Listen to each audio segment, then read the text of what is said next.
The Lorax by Dr. Seuss. At the end of town, where the grickle grass grows, and the wind smells slow and sour when it blows, and no bird ever sings except old crows, is the street of the lifted Lorax. I'm not gonna show pages. And deep in the grickle grass, some people say, if you look deep enough, you can still see today where the Lorax once stood, just as long as it could, before somebody lifted the Lorax away. What was the Lorax, and why was it there? And why was it lifted and taken somewhere? From the far end of town where the grickle grass grows. The old onceler still lives here. Ask him, he knows.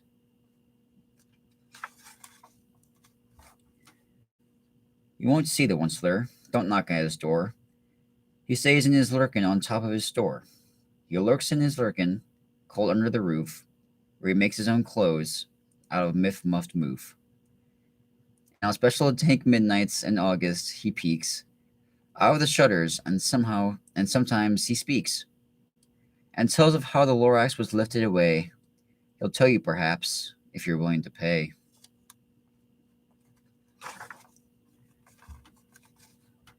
At the end of a rope, he lets down a tin pail.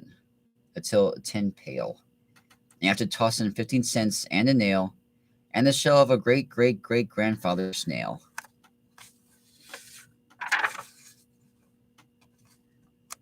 And then he pulls up the pail, makes most careful count to see if you've paid him the proper amount.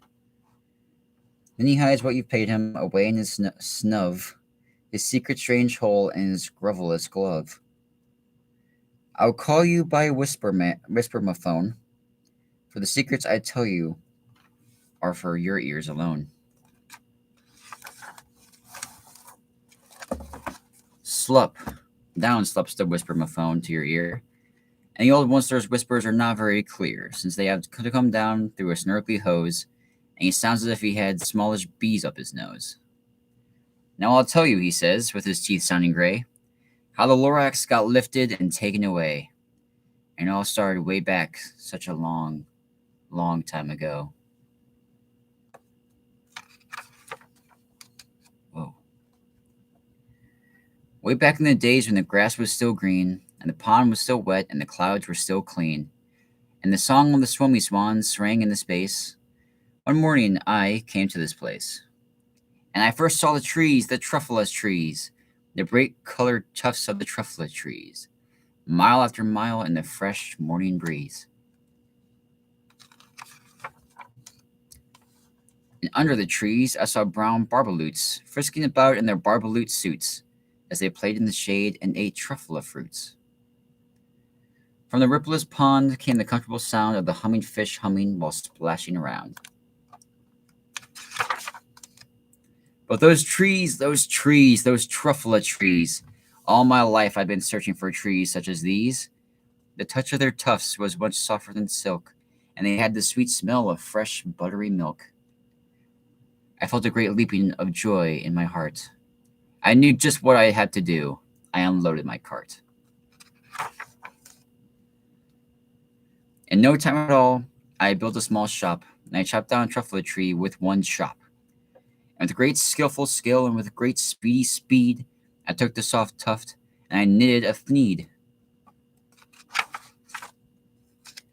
The instant I finished, I heard a gazump. I looked. I saw something pop out of a stump of the tree I chopped down. It was sort of a man.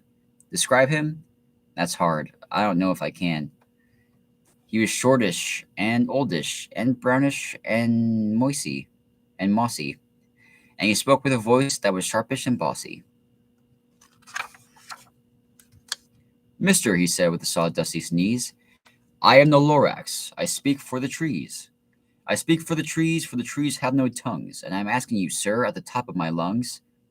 He was very upset as he shouted and puffed, What's that thing you've made out of my truffula tuft? Look, Lorax, I said, there's no cause for alarm. I chopped just one tree. I'm doing no harm. I'm being quite useful. This thing is a thneed. A thneed's a fine thing that's something that all people need. It's a shirt, it's a sock, it's a glove, it's a hat. But it has other uses, yes, far beyond that. You can use it for carpets, for pillows, for sheets, or curtains, or covers for bicycle seats. The Lorax said, Sir, you're crazy with greed. There's no one on earth who would buy that fool thneed. But the very next minute I proved he was wrong. For just at that minute, a chap came along, and he thought that the thneed I had knitted was great. He happily bought it for $30.98. I laughed at the thorax. You poor stupid guy. You never can tell what some people will buy. I repeat, cried the Lorax, I speak for the trees. I'm busy, I told him. Shut up, if you please. I rushed across the phone, and in no time at all, I built a radio phone. I put in a quick call. I called all my brothers and uncles and aunts, and I said, Listen here, here's a wonderful chance for the whole Onceler family to get mighty rich. Get over here fast. Take the road to North Nitch. Turn left at Wilhawken. Sharp right at South Stitch. And in no time at all, in the factory I built the... Oh, did I skip a page? No. And in no time at all, in the factory I built, the whole Onceler family was working full tilt. We were all knitting thneeds just as busy bees, to the sound of the chopping of truffle trees.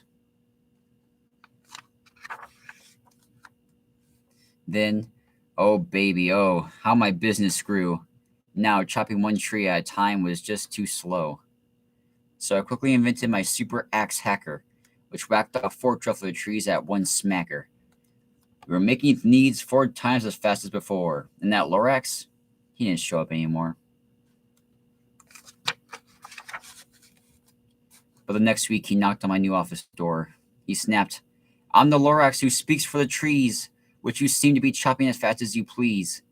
Oh, I'm also in charge of the brown barbaloots, who played in the shade of their barbaloot suits and happily lived eating truffle fruits. Now, thanks to your hacking of my trees to the ground, there's not enough truffle fruit to go around. And my poor barbaloots are all getting the crummies because they have gas and no food in their tummies. They loved living here, but I can't let them stay. They have to find food, and I hope that they may. Good luck, boys, he cried, and he sent them away. I, the Onceler, felt sad as I watched them go. But business is business, and business must grow, regardless of crummies and tummies, you know. Wow. I meant no harm, I most truly did not. But I had to grow bigger, so bigger I got. I biggered my company, I biggered my roads, I biggered my wagons, I biggered the loads. I biggered the loads of the thieves I shipped out. I was shipping them forth to the south, to the east, to the west, to the north. I went right on biggering, selling more needs. And I biggered my money, which everyone needs.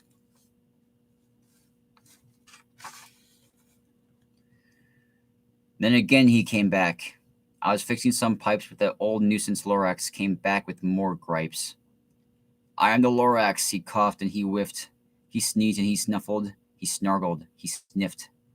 Onceler, he cried out with a cruffless croak. Onceler, you're making some smoggleless smoke. My poor swummy swans. Why, they can't sing a note. No one can sing who has smog in their throat. And so, said the Lorax, please pardon my cough. They cannot live here, so I'm sending them off. Where will they go? I don't hopefully know. They may have to fly for a month or a year to escape from the smog you smogged up around here. What's more, snapped the Lorax, his dander was up, let me say a few words about Gluppity Glup. Your machinery chugs on day and night without stop, making Gluppity Glup. Also Schloppity Schlop. And what do you do with this leftover goo? I'll show you, you dirty old Onceler man, you. You're glumping the pond where the humming fish hummed. No more can they hum, for the gills are all gummed. So I'm sending them off. Oh, their future is dreary. They'll walk on their fins and get woefully weary in search of some water that isn't so smeary.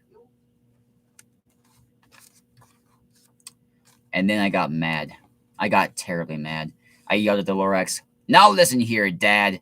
And all you do is yap yap and say bad, bad, bad. Well, I have my rights, sir, and I'm telling you, I intend to go on doing just what I do. And for your information, you Lorax, I'm figuring, and I'm biggering, and I'm biggering, and biggering, and biggering, turning more truffle trees into the needs, and which everyone needs." At that very moment, we heard a loud whack. From outside in the fields came a sickening smack of an axe on a tree. Then we heard the tree fall, the very last truffle tree of them all.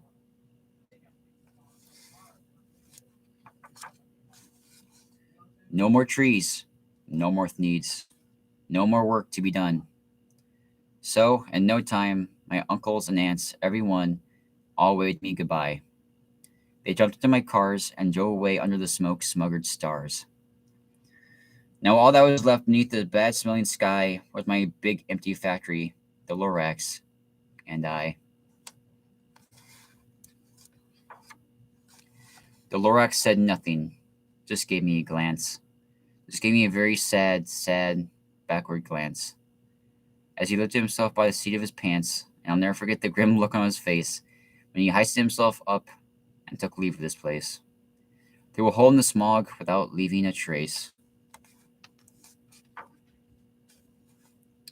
And all that the Lorax left here is this mess with the small pile of rocks with the one word, unless.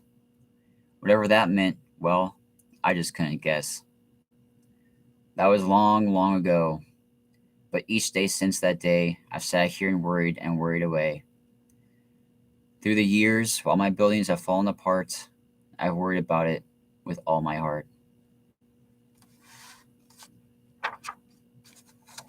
But now, says the Onceler, now that you're here, the word of the Lorax seems perfectly clear. Unless someone like you cares a whole awful lot, nothing is going to get better. It's not.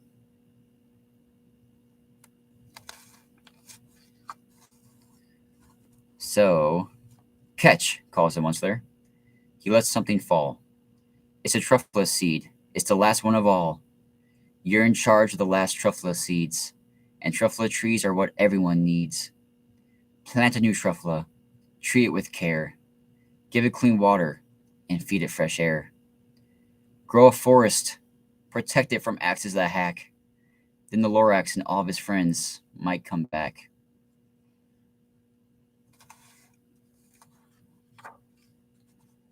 And that was the Lorax.